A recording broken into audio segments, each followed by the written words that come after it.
Менин атым Диана Макимбаева. Азыркы учурда мен Кыргыз Улуттук университетинде иштейм. Кадрларды даярдоо жана квалификациясын жогорулатуу институтунда ага окутуучусу болуп иштейм. Ошондой эле бейөкмөт уюмдарында кандай десем бир иш аракеттер болуп калса, ал жака дагы окуу тарабынан тренинг өткөргөндө да жардам берип, ошол жакта да иштеп калам.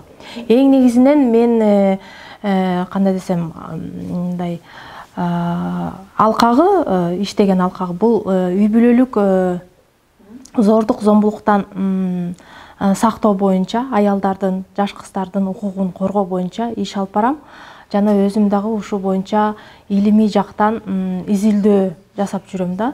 Анткени силер билгендей, азыркы учурда Кыргызстанда ушул проблема аябай көйгөйлүү деп айтсам жаңылышпайм.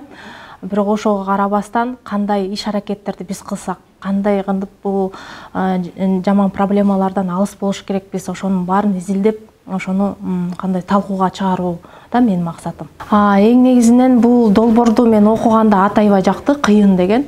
Биринчиден бул кыйын деген эки түрдө болот да. Кыйын эгерде адамга атайын аябай кыйын киши экен деп, бирок ошол эле учурда акыбалга кыйын, оор дегенди билдирет да. Ошо бул жерге келип мен кандай десем, башка айымдар менен таанышып, кандай кыйын эжелер бар, сиңдилер бар, ошолордон тажрыйбаны алуу.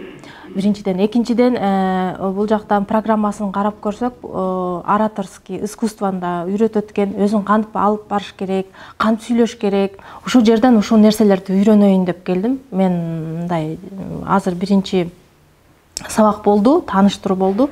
Бул жакта мен көп нерселерди көрдүм. Мындайча айтканда мотивация алдым да. Анткени биринчи катышканда мындай коркуу сезими болгон да. Мен катыша аламбы, мен камера алдында сүйлөй аламбы, мен ушуну кыла аламбы дегенчи. Анан эгерде бул жак мындай окуу платформасы бар экен, биринчи бизди окутат экен, кандай алып барыш керек, кандай сүйлөш керек. Анан ошонун тажрыйбасын көрөт экен да, ошол мага аябай жакты.